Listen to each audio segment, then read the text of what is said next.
Welcome in, internet friends. Happy to have you here. My name is Joe Idoni. This, if you stumbled upon it, is Jock Market Power Hour. We're going to take you all the way to kickoff, NFL opening weekend, Bills, Rams. What up, guys? I got two friends here. I'm going to bring them in right now. First, in your top corner there, hailing from Brooklyn, New York, writer and columnist for The Athletic, also hosted the Mix Show on the Mayo Media Net. Big-time football guy, John Legeza. What's up, John? Yeah, Joe, what's going on, man? New season. I'm so glad to be back. We were here for this last year. And, man, we really throw our weight around Jock Market during the NFL season last year. Now, with that season under my belt and, we've learned and progressed as far as the strategy goes, I'm really excited to kick it off, man. Thanks for having me back. Yeah, buddy, you know it. Also, down low here, a man, data analyst from the inside of Jock Market itself. He was on the poker live stream, cashed a little bit the other night. Happy to have you here. Welcome to the show, Jonathan Bell. What's up, dude? What's up, man? So excited to be here. I remember been watching you and Rick's Power Hours from before I worked here, and now it's really cool being on the inside and getting to be on one. So really excited to kind of break down the slate from the inside, help some of these new users get some bids and watch you guys go to work. So really excited to be here. Thanks for having me. Yeah, man. Let's kind of start there if you don't mind. So I put the promo code up. If you haven't tried Jock Market yet, go to your app store right now. Download that app. Power is the promo code. It's going to get you a $100 deposit match. You put in 100, you're going to get 200 in the account. Plenty of time to still get in before this thing kicks off here around 8:25, 8:30 tonight. But Jonathan, I wanted to ask you, if anybody's new here, can you give us just like a basic rundown? How does this thing work? Sure, of course. And let's just start with saying 100% deposit match up to $100, and your first market, it's risk-free. You lose any money, we'll refund you up to $100. So that's pretty great. So what's Jock Market? Well, Jock Market is a mix of stock market and daily fantasy sports. So in DraftKings, you're going to pick a lineup, 6 people, you got a budget constraint. What happens if your guy gets hurt? Your lineup's dead, right? It's over, you're going to lose. Jock Market is more like stocks. So think about before the game, there's an hour-long IPO phase. Every player starts at $1, and you can bid anything you want on those players, and the price is determined by the markets. So your bid price implies where that player needs to finish in terms of fantasy points for them to make money. So let's say you look at today's valuations, which is in our tabs. You can go to the event, click valuations in the information, and you see that 10th place pays out $7. You say, there's no way that Dawson Knox isn't going to finish in the top 10. He's definitely going to be one of the 10 highest fantasy point scorers. That's how we rank things, guys, fantasy points. So then you should say, I'm going to bid $7 on Dawson Knox. I'm going to buy one share at $7. So if Dawson Knox finishes in the top 10, you're going to make money. Our payout shares always are capped at $25 a share, guaranteed at the end of the night. If you bought one share of Dawson Knox at $7, he wins the market. He scores the most fantasy points of anyone there is. He pays out $25 a share. You paid $7, you get paid out $25. That's an $18 profit. Cool thing about our game, if you don't want to wait till the end, that's fine. You can buy and sell and even short sell shares during the game live with other users. You can get out of your positions. You can add new positions. It's always variable. Our lineups never lock. Jock Market, fantasy point scoring, stock market, daily fantasy sports. Really cool concept, and I'm really happy that to be explaining to you guys. Yeah, absolutely. Great way of explaining it. Super simple. It's basically a stock market for athletes, like any other fantasy sport. They've got a couple awesome promos that I want to get to here for week 1. This NFL return raffle. Yes, sir. So winners receive 3 winners will receive a free week of trading. 2 winners will receive a week of free trading plus $100. Yep. And one person is going to receive that month of free trading plus $100. They also have this no cap referral challenge, which is basically anyone that you can sort of refer to Jock Market. They're going to throw you a free $20. And you will also receive $20 worth of free stocks to use for NFL week 1 if you can get someone in here in the next couple of days. The more people, the merrier. John, let's kick it to you. What are you're one of the better and more, I think, thoughtful Jock Market players that there are. What are in a single slate like this? Let's start here. Just a Thursday night game, right? Limited player pool. How do you sort of strategize and attack a market like that? Well, I think in general, the most important thing to understand about Jock Market and how it has separated itself from the other more, conventional daily platforms, let's say, is its inherent leverage. And And I think that's something people are not really grasping. And that kind of transcends the slate, right? So whether it be a single slate or a full slate, the whole idea is Jock Market provides the function of a market, which is a price finding mechanism, right? A true price finding mechanism. And the reason that matters is it rewards sharp play. Hopefully, that's what I am, and we're getting the listeners to be. The idea being, in again standard conventional DFS, because the pricing is preset, predetermined, and stagnant, it doesn't move regardless of demand. So we end up with these free squares, which I guess is kind of cute in a way, but that in itself becomes a hindrance to profit because it kind of restricts execution. And that's where Jock Market really steps in, meaning everybody's on player X for cheap. Well, in DraftKings or whatever conventional style, everybody can be on that. You get 100% owned. And now you have to kind of plan around that. In Jock Market, that demand drives the price. And then the player must make the proactive decision of whether or not to continue to bid for this or pull out. And that head on a swivel mentality, something that I often preach on my show, talking about Jock Market really every day. I mean, I love it because it's not the 9-team parlay that these other games are. Listen, I'm a professional handicapper, and I've kept a mortgage afloat and a family fed with 2 young kids in New York City betting professionally now. I don't necessarily recommend that, and I'm building other businesses so you don't have to do that all the time. But the fact is, you do not want 2 zeros out of 9 to sink the entire ship. Exactly. And that's where Jock Market really stands out, because 1 or 2 nice hits in the Jock Market in a balanced and responsible portfolio will get you in the black, or at least to break even. Something that, again, you can't say about conventional platforms. Now, I'm not trying to bash DFS because I enjoy playing it. I just think we should be treating it for what it is, which is really a winner-take-all type of thing. And that's the type of format I like to play in with them. Again, I don't really care to come in 6th place for $4.08. Like, I really don't, it doesn't move it for me. We're looking to make double-digit gains day over day over day, slate over slate over slate. Something that really is kind of reasonable and feasible and sustainable. And again, that's why I was able to turn a free promo. It was $20 when I joined. I'm up over $2,800. I mean, my math isn't that good, but it was like, man, we're talking like, gosh, what's that, like 18,000% or something. I really like how you put that, John, where Jock Market is dynamic, right? And that's what makes it so cool, where if you're looking, maybe like, Joe, when you and Rick do your show, you have your projections, you're like, okay, like, I guess I can't play this guy, whatever, just can't do it because he's too expensive. In Jock Market, the leverage is going to change week over week, minute over minute in that market. 5 minutes ago, maybe you thought the best leverage play tonight was Stephon Diggs, but turns out some of the whales are bidding him up, right? You can't get him. It's like, okay, I got to pivot to Gabe Davis, right? Because that's where the price is. And that's what makes the game so appealing, so much fun to play, and so much cool to work at, because you can see how the market dynamics work. It really is a mini stock market, and being able to watch this happen, watch the users pivot, it's really cool and definitely rewards sharp play. And then I think you can also really learn a lot about market dynamics and a lot of cool stuff by playing Jock Market. And then you can get really good at it, right? And win some money, which is great too. We love to see that. Setting those parameters, people, is probably one of the top lessons. Creating value and then having to follow through on it, it really becomes difficult while the clock is ticking, while those numbers are moving. Again, something trading on paper can be a lot more difficult than trading in a live market. And that's why I recommend the same way I do with regular trading, derivatives trading, stock trading. People with Jock Market, listen, sign up, take advantage of the promo. But the first night, you could trade on paper and say, this is the portfolio I want, 3 shares of Allen and 2 shares of Singletary.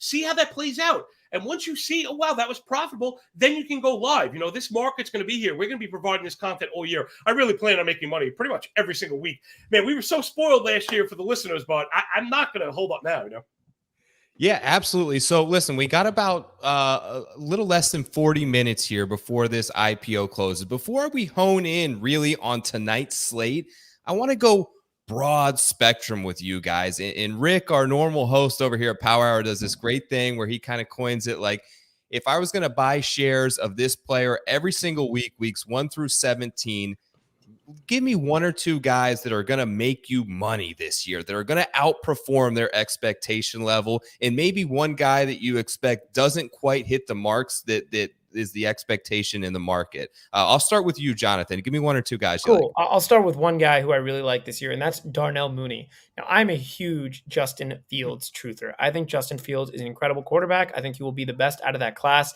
despite the Bears doing everything in their power to make sure he's not. But I think Justin Fields is really talented, right? His third game of the preseason, I believe he only had 2 incompletions and 3 touchdowns. So Darnell Mooney, last year when he was in the slot, he was third in the NFL in target share with a minimum of 250 snaps at 34%. I don't know if you guys have taken a look at the Bears receiving core lately, but it's not so great. Darnell Mooney is the best option. And one of my favorite sayings in the NFL is, you got to have offense. No matter how bad you are, someone is going to put up yards. Someone is going to put up points. I think that someone's going to be Darnell Mooney. He's shown good chemistry with Justin Fields. I think Justin Fields will take a nice leap this season. So I think Darnell Mooney is really going to outperform his expectations. I even could say traditional fantasy, he could even put up wide receiver 2 type numbers, top 20 numbers. If you're going to hop in the Jock Market, if you read some of my blogs, which I post, you can tell that hopping in early on some of these guys who have the potential to pop off, high standard deviation, that's going to get you some big profits. You get Darnell Mooney in like the $2 to $4 IPO range this season, I really think you have a high upside with not so much downside given his IPO price is cheap. Love that. John, how about you? Give me a winner on the season who's going to outperform their mark. Yeah, well, not only I'm going to give you a name, but I'd also like to expand on why Jonathan's point is so strong and how to identify these players beyond the name. And it's take advantage of the public's misuse of narratives. Jonathan did an excellent job of that going to Chicago, where people are expecting little to nothing. The public narrative is going to reach into the jock market. The hot players are going to get bought up. Remember, just because a whale is spending money doesn't necessarily mean they're very good at it, right? So a lot of times cash papers over incompetence. Let's just put it that way. So focusing on bad teams, good players on bad teams is a great way to go. And one last point to Mooney, he just crushes as far as usage. 27% of the team's target share, 35% of their air yardage with a double-digit ADOT. That's how you get it done at a low price, right? Hyper usage. My guy is probably along the same vein, and I think it's Christian Kirk. So I'm looking for the second-year leap from Trevor Lawrence. We know they gave him the bag. We know the target they had been going to off was Marvin Jones, who, I think there was probably some reliability there as maybe like a third down kind of cushion, that safety blanket we used to hear about. But I think the real offense is going to drive through Kirk. And I don't think people are quite there on him yet. And I think that is in line with Mooney. So I'm going to be looking for explosive players that will likely command the target lead on bad teams that have quarterbacks that are maybe just a bit undersung. So I think Mooney and Kirk are really very much aligned. Yep, absolutely. I love that pick. All right, guys, me and Rick do this thing in the golf show that we call bullish or bearish. I want to play it with you guys, and I'm going to give you guys a couple of guys in tonight's market as we start to circle back into opening game here. Just let me know, I'm going to give you the price point and the fair value projection. You let me know whether you like this or not. I'm going to start up near the top. We got to do at least one quarterback, right? Let's talk Matt Stafford. $13.04 is the fair value projection tonight. That will require him to finish either third or better to repay that price. Are you bullish or are you bearish on Matt Stafford tonight? I'll start with you, John. 13 is right on that line. So again, I know there are some beginners, and it can be really, it's just gonna be overwhelming to get into a new format. So remember, people, the scoring goes based on their standings, and that standing is assigned a share return. And of course, nobody bottoms out. Everyone gets at least $1. So that $13 projection will have to make him at least the fourth highest player. The fourth highest player on the slate will get a $12 return. And of course, we need to be in the black, right? We have to aim for profit. So I'd say we're probably cutting it pretty close, although one of the two quarterbacks, in particular, Matthew Stafford being a very good quarterback on a very good team, I would think he is probably better than a 1-in-4 shot of finishing in that top 4 slot. I think the team totals are there. I think the over for the game is there at 52. And again, the Rams' run game is a little less than spectacular. We know the Bills will throw in every scenario, up, down, left, right, in between. So if they happen to get ahead, the Rams are going to have to rely on passing. So I do think Stafford is a pretty good play there. But I'd also say keep an eye on that, because the next standing plateau, let's call it, parameter, is 15.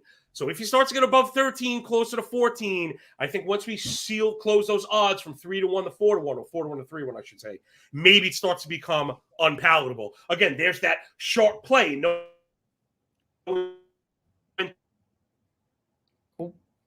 lose John pull there. the eject button. So at 13, I think it's a go, but not much higher than that. Okay. What about you, Jonathan? What do you think? I'm going to say bullish, but it's very close. And the reason is, I think when you look at this game, I see two players who can absolutely win and beat those two, beat the quarterbacks. Sorry, I'll say three players: Josh Allen, Stephon Diggs, Cooper Kupp, right? Who are probably those consensus top three. What I do like for Matt Stafford's chances is that the Bills' run game, it's a little unclear who the number one is. They don't really have a bell cow, right? You have Singletary, Moss, and then James Cook, the Georgia guy who's been super hyped all this season. And if they split those carries, well, the Bills' run game, you might not have to worry about kind of creeping up into that top four. We know Cam Akers is coming off an Achilles injury, says he's good to go, but we haven't seen him in a while. So that actually makes me think that Matt Stafford has a good chance to finish in that top four, and I do think he will be cheaper than Josh Allen. So if you want to get a quarterback, I'm going to vote Matt Stafford over Josh Allen. I think Josh Allen's going to be definitely over $15. So I'm going to say bullish, but I agree with John that it's very close to that fair value. Very much. Yeah, Josh Allen, number one in their projected pre-ranks. His fair value projection is 1778, which is quite a bit. So if those fair values come true, you can catch Stafford on like a $4 discount there. I want to ask you guys, because I've got an addiction when I play NFL Jock Market, and it's to tight ends. I want to ask you guys, bullish or bearish on one of these guys. Knox for Buffalo, $5.98 is the fair value projection. That's going to require him to finish 8th or better in this fantasy market tonight.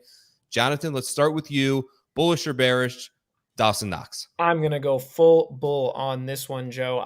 So I wrote a series of blogs for Jock Markets, and one of my major findings was that tight ends consistently outperform expectations in single game markets, right? Joe, you hit it right on the money. This is because people get obsessed with those quarterbacks, those running backs, those wide receivers. Those prices shoot out the moon, out the roof. They forget about those tight ends. The tight ends are lower priced. And look, it's a single game market, guys. There's simply not that many players. So if you get 2 touchdowns and 60 yards, that's going to be a top 5, top 6 finish. To ask Dawson Knox, right, to be in the top 8 fantasy players, easy money for me. I love him at $6. If you can get him even cheaper than that, I super love him. John, what about you?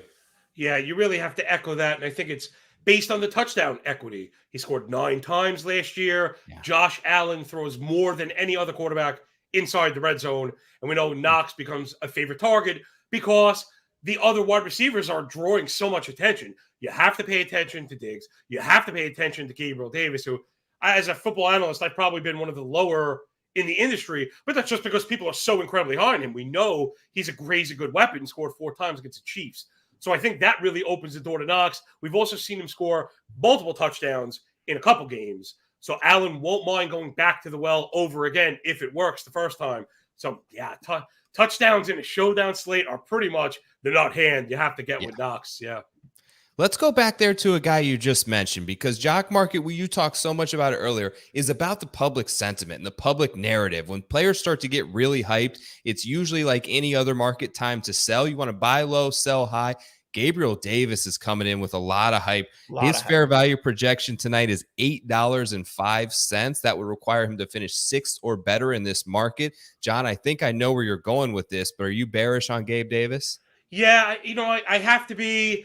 And unfortunately, sometimes these decisions come with knowing that he might rip the top off, right? Yeah. He's the type of player that can finish number 1. Even though he wasn't on Jonathan or I's short list, we know it's in the potential because there are just those games where he gets peppered with a dozen or more targets. Now, I've been using the Run the Sims projections on the Mix Show to just help guide people, have a better understanding.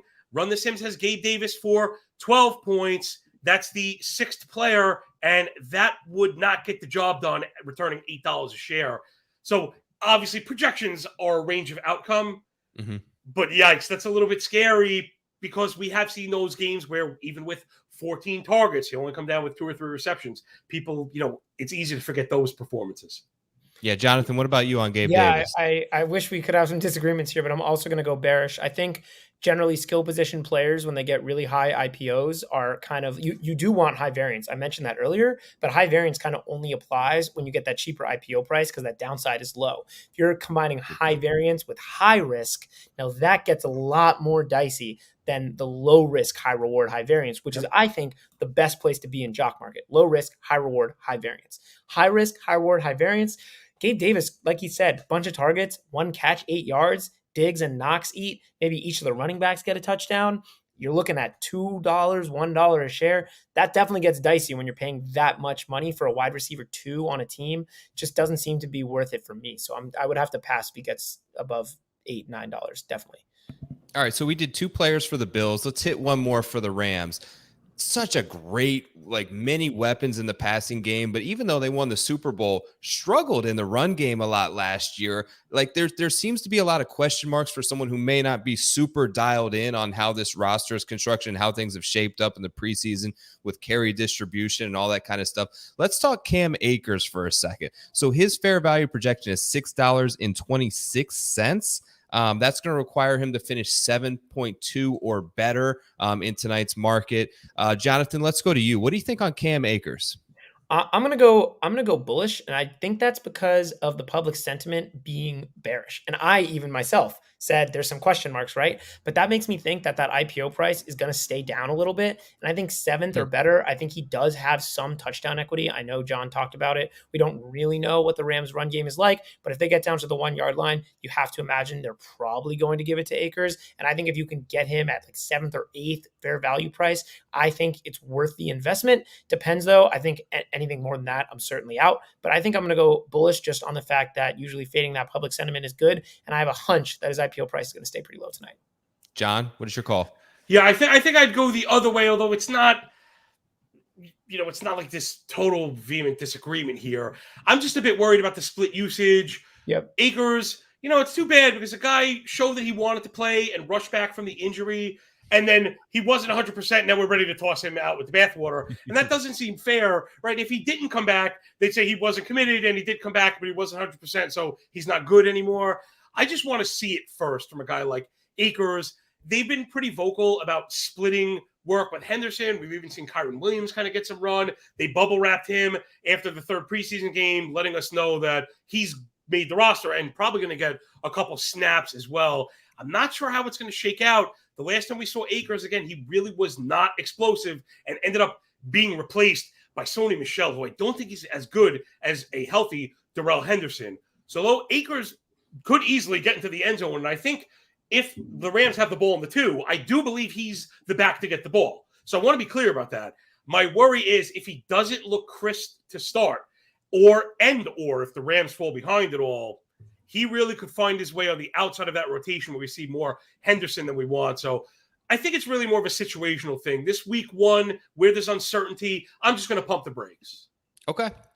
Here's what I'm going to do, guys. I'm going to bring in and add to the stream here, kind of a dashboard here that Jock Market has, and we'll kind of, as this market matures over the next 25 minutes, we'll talk about guys coming up and down. But I wanted to ask you, let's start with you, John.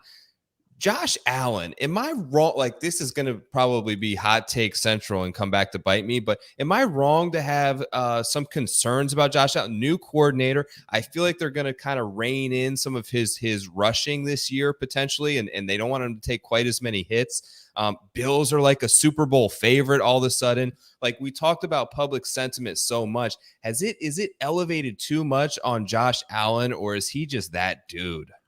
Well, I really think he's that. I think he's that good. But I'm also always open to, again, range of outcomes and then the subsequent response we should have. So let's play devil's advocate along with what you're saying.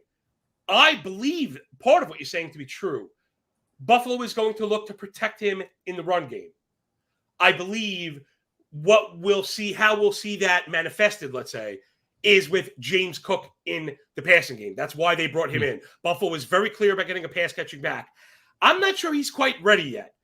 So until that is there, I think it still is wheels up for Josh Allen running, in particular with a game like this against the Rams. I had mentioned the Josh Allen rushing prop on my show earlier today. It's at 35.5 rushing yards. He's gone over 39 rushing yards, 8 of the last 9, over 64 each of the last 5, including the playoffs, because of that heavy competition. With a guy like Josh Allen, with the chips down, he's not going to take any chances. When James Cook is healthy and mature and ready, that ball may get dumped off. But until then, I expect Allen to take off. Right now, he really is the GOAT.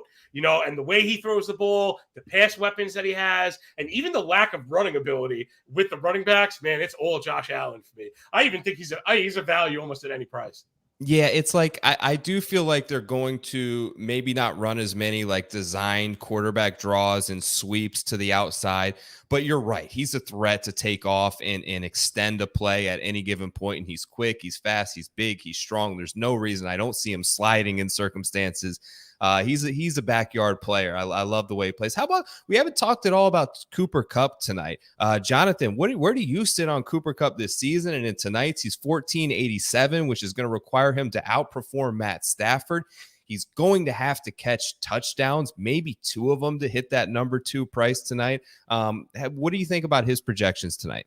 Yeah, I actually just want to say a little bit of inside baseball about James Cook first. So I actually worked for UGA football. I was a data analyst there.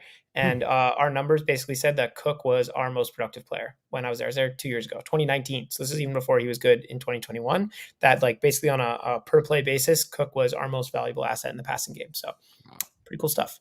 Number 2, Cooper Kupp. I think when you are, again, I am just a big fan of avoiding skill position players when they are this expensive generally. I probably would stay away from most of the top of the board here that have high variance possibilities. Cooper Kupp, Stephon Diggs. And I also think, guys, we might be overlooking Allen Robinson here. Allen Robinson is a really good player. And if he's facing the number 2 cornerbacks, I think he's going to get a lot of volume from Stafford. I don't really know what the Rams offense is operating like. Hasn't heard that much about it in camp. But I would say that Allen Robinson might take away some targets simply because of the fact Cooper Kupp's going to draw those number 1 defenders this year. And if Cooper Kupp truly gets to $15, I don't see a chance of him redeeming that unless he truly has like an amazing game. So I'm probably going to stay away from Cooper Kupp here. Hesitant when anyone has that big of a season for them to repeat it. And I think I would go with other offensive players on the Rams, namely Allen Robinson, who I'm actually, speaking of bullish or bearish, definitely bullish on Allen Robinson's chances this year. Yeah, basically right now, fair value projection is $5.50 cheaper than Cooper Kupp. We're going to see how this kind of works out. There are a ton of available shares on each player tonight. I don't have the exact number, but it seems to me more than just about any football game they've had before as Jock Market continues to grow and expand. Absolutely. We're growing. Our markets are growing as well, and we want as many users as possible in those markets, guys. So get in there, play some bids. You got 20 minutes left. We're excited to see who you guys get. Message in the chat who you're most excited to bid on tonight. Yeah, who are you most excited? What about you, John? Who are you most excited for who are you most excited about placing your first market, first bid? Who are you most excited to bid on tonight? I can't hear you, John. I think you're muted. Yeah, it's probably my favorite fantasy draft pick all season. I just covered him at The Athletic. He's in the My Guys article. It's Allen Robinson. I mean, this guy has thrived despite some of the worst quarterback play. And we're talking spanning back to his high school career. I've seen analysts span back even through college with Hackenberg, and then his pro career. He's succeeded despite Blake Bortles and all types of other bad quarterbacks. He is set to absolutely explode. I'm not sure how much it's going to take away from Kupp. I just think 1 + 1 might equal 3 here, because it's not like the league had an answer for Cooper Kupp in the first place. So I'm not sure adding Allen Robinson is going to make it any easier for them to accomplish that goal. We could see, my thought process here is we see a Russell Wilson-like explosion to the outside. We're talking plus 25% target share, plus 28% air yards to both sides, X and Y. It's going to be the Kupp and A-Rob show, just nonstop. And again, the same way that we mentioned before with, well, if Allen stops running, what is the subsequent effect? I think if I believe it's Kupp and Robinson to the 4, I'm really pulling back on guys like Higbee, and that answers some of why I'm pulling back on Akers and stuff like that. Because if I'm going to put, a weight on one plate of the scale, I want to make sure I keep it balanced, right? And that my theory kind of stays in check. So I think it's wheels up for both of the receivers there. Yeah, 4 wide receivers tonight in the top 6 of the projected and fair value ranks. How about a couple of guys like there's a couple of names many people might not know about that are down in that sort of that penny stock range, right? Where you get $1 back if they finish dead last, so there's not much risk involved. I've heard some talk about Skowronek tonight. I've heard some talk about Kyron Williams. Either of you guys, I'll start with you, Jonathan. Anybody really cheap tonight you've got your eye on and have got sort of favorited on that Jock Market list? I mean, for me, I guess if James Cook is too expensive, I'll go somewhere else. But I think it would be probably James Cook. I think he's really, really a threat to if the Bills are going to go away from the like 3-headed monster with Cook and Moss and Singletary. I would definitely want to get all the shares of Cook I can if he stays below like $3. Just so much upside with so little downside there. John, I know you love swimming in the deep water with the catfish. Who you got tonight, buddy? That really is totally my style. My favorite. Bottom feeding, baby. Yeah. Well, I mean, that's how you make money in this game. You know, in baseball, I would tell people you got to be careful with price because you can hit a home run and not turn a profit. And in football, you could score a touchdown and not turn a profit. And those are the things we want to be careful of. And that's why paying a little bit is so important. So I'd probably be looking at Skowronek. Believe it or not, the guy I had circled was Lance McCutcheon, but he was listed as inactive. So everybody make sure you keep an eye on those active reports. Also, Shakir for Buffalo is also inactive. So I think that might open up the doorway for both of the number 3 receivers. Isaiah McKenzie has a pathway. Now he's extremely cheap on conventional DFS markets. He's like a must own. I mean, his totally mispriced. But I think Skowronek is the answer at the 3 for LA. I'm interested to see Higbee's usage. If he ends up blocking, Skowronek could be running a bunch of routes in a really good, secondary. And that's pretty much sometimes the best we could do is he may just be the benefactor of some game planning. Like we mentioned, it's A-Rob and Kupp to the 4. They're going to be getting the Eye of Sauron, obviously. So maybe that allows Skowronek to kind of weasel away, and all you need is a big play or two if it's a low price. To be honest, if a price is low enough, you only need one big play, especially if he gets in the end zone. That's how you get to that 600-700% return, and that's how you build the whole portfolio. Like I mentioned, you can have a DFS lineup with the best player in the slate, and it means nothing. You still go home in empty pockets. Jock Market, that's not the case. Yeah, absolutely. I wanted to ask you a little bit, John, as one of the more successful players in the NFL markets, like how do you go about building a portfolio? The last 90 seconds, if you haven't been in Jock Market and this is your first one, is chaotic to some degree. It's a doozy to say. Things are going up nuts. And down extremely fast. Crazy. You're going back and forth between your orders tab to your players, to your favorites. You're getting outbid on guys. Like, what is your sort of strategy to make sure you're prepared for that final 2 minutes? Are you getting in bids now, or are you a sit back and wait till the end guy? Okay, wow. The answer I've probably learned from too many lawyers in my day. The answer is it depends, but we could do a little bit better for everybody, right? That's it. It depends. I like to know what I want to pay for players to begin with. Yes. I think that's first off. In full slates, I generally set a top price because there are so many options. You really never have to feel forced, to Jonathan's point about not paying a premium. Don't put the player in a position where they have to have an optimal output to return a profit, because there's so many players that is not the case for. So number 1, just set a ceiling. Number 2, set a total risk. Right, understand how much you're willing to go for. And then what I like to do, my favorite trick for the very end, is I like to circle back and I like to fill in the gaps, as I call it. It's kind of a trading term. And we'll just do it really quick. So remember, Jock Market bids, those are limit orders, meaning you get the money back. Okay, so if you bid $5 and it closes at 4, you don't pay 5, you pay 4. You know, and I think some people worry about that. So let's be very clear. It's a limit order. But that's now really what does that mean? Because we're going to build on that and make a little more money on this idea. Kind of, that's like the thing I do. If you have 5 of those shares or even 4 of those shares, right? And you laid out $5 and it's closing at 4. You left $1 of space in your predetermined budget. So remember, this is as fast as the market is moving and as fast as I talk. This already is predetermined. Because we had that $1 of space between our own projected understood value and the close, go back and buy another share. Does that make sense, everybody? So if you had 4 shares at $5, $20, they close at 4 shares at $4, $16. Even for a yo-yo like myself, 20 minus 16 is 4, which is enough to buy another share. So make sure that you are capitalizing on your own projections. This is a mistake that I was making early on.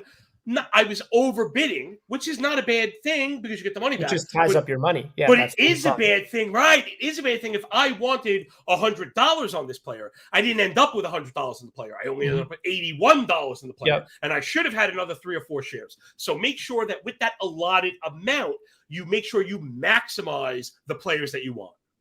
Jonathan, anything to expand on there in terms of strategy? No, I think that's a really, really good point. And I think my biggest tip on strategy is really don't get emotionally attached to players. I think that's why a lot of people who don't know much about sports, but know a lot about the stock market do well, because you can make your own projections, right? And then like, oh man, sometimes in fantasy football, you're like, oh no, like this guy's getting picked 10 picks later, but I want him, so he's on my team. Don't do that in Jock Market. Focus on those prices. If you have projections, look at your projections and be a slave to those projections. If those projections are saying do this, do it, right? Don't overbid yourself because you get emotionally attached to someone. That's not how you're going to make money, right? So make sure to look at those guys. Don't get attached. Find your value and don't be afraid to pivot. Don't be afraid to get outbid. If you get outbid, that's fine. I think that maybe might be my biggest tip. Don't be afraid to get outbid. Make sure that you're getting value, not that you're just getting the guys that you are attached and like. Totally. And that's a great point. Early on, I think in playing golf, what I would get attached to is, I bet these guys outright. So I think I like their chances to win, right? And no matter what their price, I was just so honed in on this 6 or 7 guys that I knew I wanted. And no matter where the price point got, I was almost willing to go there, which was a mistake. So I started doing exactly what John said. I started making my own projections. I started setting basically a top end price on a player, whether it was $6, $7, $8. And if he cleared that mark, you've just got to put the blinders on, plug your nose, and kind of ignore them. And you've got to go with guys. If you weren't willing to pay that price at 4:30 or at 3:30 when you made those projections, you shouldn't be willing to pay that price 90 seconds before this thing closes. So really kind of sticking to your strategy, understanding that it is a market based on sentiment and narrative. So a lot of times, you're going to have to take guys that maybe people aren't as high on, that you haven't heard on as many podcasts during the week, that you haven't seen written up in as many articles, but their price point is lower because of it, which gives them that added upside if they can kind of play to their baseline. So I think coming into these markets really with an idea and an understanding of where you want to go and what you're willing to pay for a player will help you in the long run. One of the other things real quickly that I tend to do that kind of helps me is I set an early bid, right? So I'll go in and I'll get 1 or 2 shares of a player. That way it kind of, if you're within the app, will bring them over to that other orders tab. When you get 7, 8 guys there, it helps to narrow the list, particularly on a full NFL slate on a Sunday when it can get overwhelming the amount of players in there. You really kind of then can hone in on your targets, and it's easier to track where the active price is compared to what your bid price is, and you can kind of pay closer attention to those guys as they get incrementally closer together. So those are just a couple of things that I've sort of found. Anything else, John, there that I may have missed? No, that was a really good job. I was kind of nodding along because it shows you guys have cut your teeth in the actual game. And I think once you get that initial experience like that, that badge, right? That experience badge, that level up, there's really no turning back. The longer I play Jock Market, the further I get away from conventional DFS, the further I've gotten away from betting sides and totals. Now, I think it works very well with prop betting.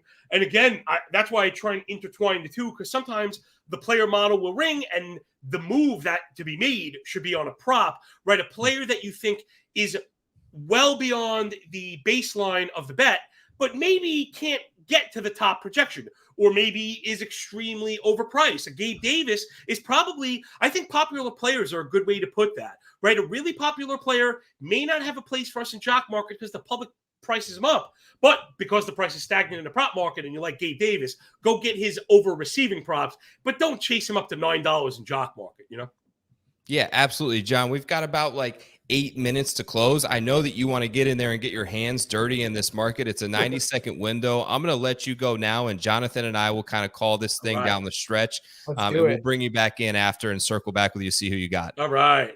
Good luck, buddy. Thanks. Jonathan, question for you here from Yeah, the chat. Robbie, with so many shares of each player, is there enough time for these prices to raise all that much? Everybody seems cheap right now, Jonathan. Josh Allen is $3. Cooper Everybody Kupp's seems cheap, but $1.05. maybe Robbie hasn't seen the last 9 minutes of a Jock Market IPO before, because I have a hunch he won't stay cheap for that much longer. A lot of shares, but a lot of bids coming in. So I think if you want to bid, get in there now. Everyone's waiting till the end, though, so we'll have to see. But I think these prices Absolutely. I see a couple of sharks, namely my boy Austin, circling around here in the chat. So they're not afraid to double couple hundred shares. What the beauty of this thing kind of is no matter what your sort of bankroll is, no matter how much you put in, whether it's that initial $100 deposit that you end up with 200, or you're dumping 2,500, $2,000, $5,000 into this thing. And there we go. Josh Allen up to $7, by the way. Your outcomes are really it's all individualistic. So no matter how much you bid, it's not like someone who's paying 500 shares is going to sort of immediately have an advantage over you with 5 shares. It all pays out exactly the same. Right. It's helping out. It's equally advantageous, I should say, to whales and to newer users, right? Which is great about our game. It's not like something, those other DFS sites where you got to be a 200 milli maker maxi type of guy, right? Like it doesn't work like that, which is great. You can go in there, make your 50% returns, grind up that huge bankroll like my man Austin did over there, and become a whale yourself. Or you can just place $10, $10 a share, as long as you want. $10 bids forever, if that's how you want to sweat it, right? It's totally up to you, which makes Jock Market. I don't mention it enough either. The free contests are a great way to build that up. They're a great way to get your feet wet, a great way to sort of learn the intricacies of the app. And I have so many people that have like DM'd me, like I started with $20 and now I'm playing with like $600, $700, $800 every week. So there's that option as well. The free market does pay out as well. Big jump in Josh Allen. So we're about 6 minutes from close here. Now, keep in mind, it's a 90-second close window where this market is going to close to avoid anyone sort of gaming the system or any bots coming in there. So that market can close anytime within that 90-second window. Big jump on Josh Allen. What you talked about, Jonathan, was some of the more profitable players are those tight ends. We've got Higbee, we've got Knox. Where do you kind of assign those two guys in this type of market? In my blog, I wrote them between $4 and $5 is how I would kind of attack those guys. I think that's the right price for them. I just think tight ends have so much upside. So right now, you look at Tyler Higbee, $1. You look at Dawson Knox, $2.25. I would definitely attack those guys. Look at those tight ends. Make sure that those guys are in your portfolio at the end. Yeah, big time jump we're seeing here on a couple of guys. What about the Buffalo running back situation? We really didn't touch base on it besides when you talked a little bit about Cook. What about Devin Singletary? Where do you see sort of the workload sharing between the Buffalo backs? Yeah, I think maybe in the first few weeks, Singletary and Moss might get some more carries, but I'm going to strongly predict that in 6 weeks, James Cook will be the bell cow front end guy in this offense. Maybe not quite every down back, certainly third down pass catching back. And I bet he will get some early down run as well with how much the Bills like to pass. Things are moving extremely quickly. Are moving so, oh my goodness. Josh Allen's in the double digits, over $10 per share. Reveal too much inside baseball, but I'm looking at our dashboard here and things just jumped up right there. Yeah, Cooper Kupp sitting there in second. I'm going to do a quick refresh here to get the active numbers, but Josh Allen has cleared that $10 mark at this point. Kupp is trailing just behind him at $8 now per share. Matt Stafford in third at $4.50. Stephon Diggs, right there in the fourth projection spot, who we didn't talk much about tonight. We are breaking our dashboards over here. Oh, my goodness. The shares are flying in. Yeah. What about Diggs? We didn't talk much about. So Gabe Davis has got all the hype. It seems a little quiet on Stephon Diggs this year, which in Jock Market terms is usually a good thing. What do you think about Diggs' chances tonight, Jonathan? I think Diggs is actually going to do pretty well. I would say a lot of that public sentiment is on Gabe Davis. Diggs might stay a little lower. Like, I'm very curious to see the Diggs versus Kupp spread here. Like, how much more expensive is Kupp going to be than Diggs? Yeah, John had a great point earlier in the show that said Josh Allen throws in the red zone more than any other quarterback in the league. Those type of numbers, that type of insight is what we look for from him, which theoretically would give Stephon Diggs an additional bump. I'm going to sort this by price here. So Kupp, Gabe Davis now third overall at $7 per share. He's outpacing Matt Stafford even. I'm out on Gabe Davis, guys. If you are a Jock Market user and you're listening to me, we are not bidding on Gabe Davis anymore. What Like about Allen I'm gonna Robinson should flip be more this thing expensive. around, Jonathan. Let's go to the low end. Talk about these Cooper guys Kupp, like maybe $10. Sorry, go ahead. sub $3. Who's your favorite guy right now? It's probably going to be James Cook, but give me someone other than Let me James see Cook. someone Sub else other than James Cook. $3. Who's Tyler your Higbee. favorite? I would go Tyler Higbee at 245 for sure. Okay. And Ben Skronik at 152. Definitely Ben Skronik at 152. Without Van Jefferson, there's going to be a lot of volume that's going to have to go to someone. Allen Robinson and Cooper Kupp aren't going to catch every single pass. Someone has to catch a pass. $1.50 for Ben Skronik. I love that. All right, we are less than 2 minutes here from IPO close. We're bids less are than flying. 8 minutes from the start of the NFL season, ladies and Bids gentlemen. are Cannot wait. in. Josh Allen, almost at $15 a share. He's at $14.33. We've had our second player break through that $10 mark at Cooper Kupp. Do you think Matt Stafford catches him, Jonathan? Do you think he finishes second or third? I think Stafford is going to catch him, but it's going to be at the end. Guys, bids are flying in right now. If you don't love the Jock Market, you don't like daily fantasy sports. This is unbelievable right now. Never seen anything like this. We're probably right now within that 90-second window where this thing can close at any given second. Do me a favor if you're here on the YouTube. I know that you're busy. The fingers are firing and it's electric. When this thing closes down, just go ahead and drop a close in the chat so that we can wrap this thing up. We'll get John's bid in. I'm going to do another quick sort of refresh here to see if anything is updated as bids continue to come in. We're at 8:18 now, 1 minute from close. Let's see what we got. Oh, boom, third player over $10 a share. Matt Stafford is at 11.75. I predicted he would catch him. Diggs is probably going to get up there. Allen Robinson at 8.25. I really feel like Diggs at a Kupp at almost $14, guys. Yeah, Gabe Davis is kind of stagnant a little bit just there at $7 mark. This may be a couple of seconds behind. Knox at $5 and Higbee at $5, right at that target price I set earlier. Ben Skronik up to $3. Jamison Crowder at $2.29. That's interesting. Tutu Atwell as well could get some volume in. Guys, these bids are still absolutely flying in. Those are your two tight ends right there. Now, keep in mind at that $5 mark, if they depending on how high scoring this game is, if one of those guys gets in the end zone, they're going to break through that mark. Higbee now at $5, Knox at $5.20, Singletary up to $5.45. Big bump on Allen Robinson at $8.62. Allen at 16. Stafford at 12. We predicted 13. Stafford at 12, 3.9 break even. It's pretty good, guys. Pretty good if you can get that. If you're looking for a quarterback.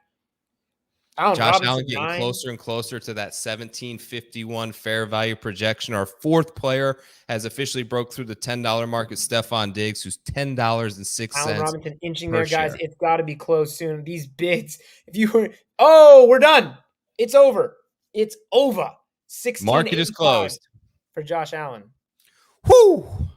That was crazy. I'm sweating. I wasn't even in this one. I know John was moving quickly there. We'll give him a few seconds to catch his breath, maybe get a sip of water, maybe take a drink. It's a happy hour. We're 6 minutes from the NFL season, and we'll figure out who you got. Oh, my God. What'd you think, John? Was that thing moving quickly for you?